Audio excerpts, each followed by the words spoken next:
Nining tungura mga kapos atong mahinabi sa telepono si Cebu Provincial Election Supervisor Attorney Jerome Brillantes alang sa assessment usa ka semana human ang eleksyon. Attorney Brillantes, maayong hapon.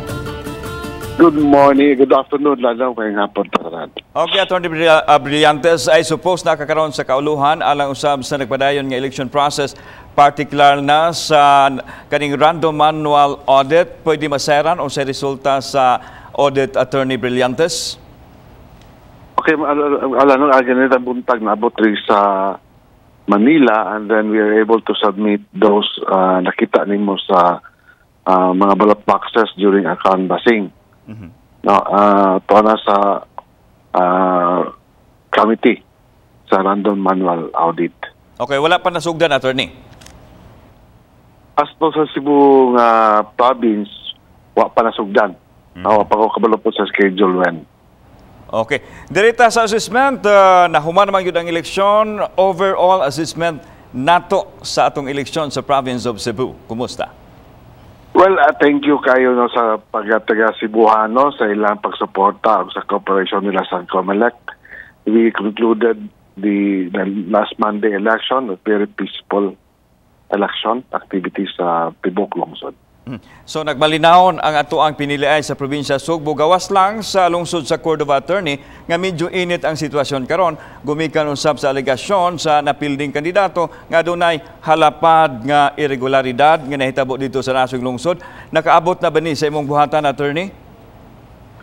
Wala man ito so far na kanang mga any petition or sa reklamo about sa Cordova.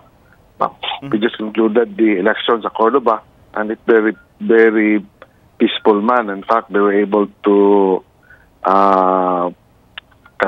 proclaim the winners in that particular municipality. Clarification, Attorney, nakasangat ba disqualification case ang kampo ni Mayor Mary Therese Sitoy Chu di sa imong buhatan against sa winning candidate?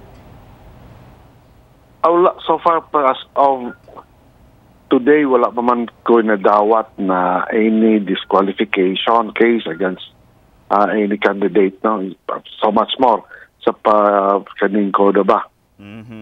Pero doon ay plano silang musangat og election protest si Mayor Chu.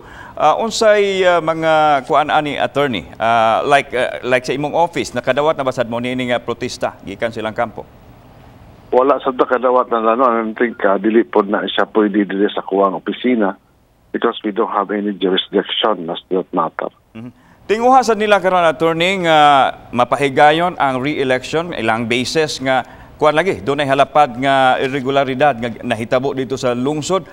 Kung inani dunay re-election, unsay mga basihan nga pwede nato matugutan ang kaning re-election sa usa ka dapit o lungsod, Attorney?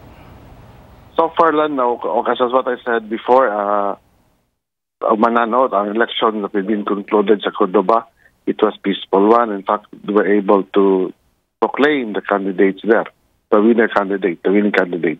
So, wala na yung mahitabo ng special election, wala na I don't know, asa dapit na nga, pwede ba asa nga provision sa balaod na pwede sila hangyo o makakuha na for special election. Okay, Attorney, daghang kayong salamat sa imong time nga gigahin kanamo karon diri sa Balitang Bisdak ug maayong hapon kanimo diha. Thank you po, Lano, maayong hapon po.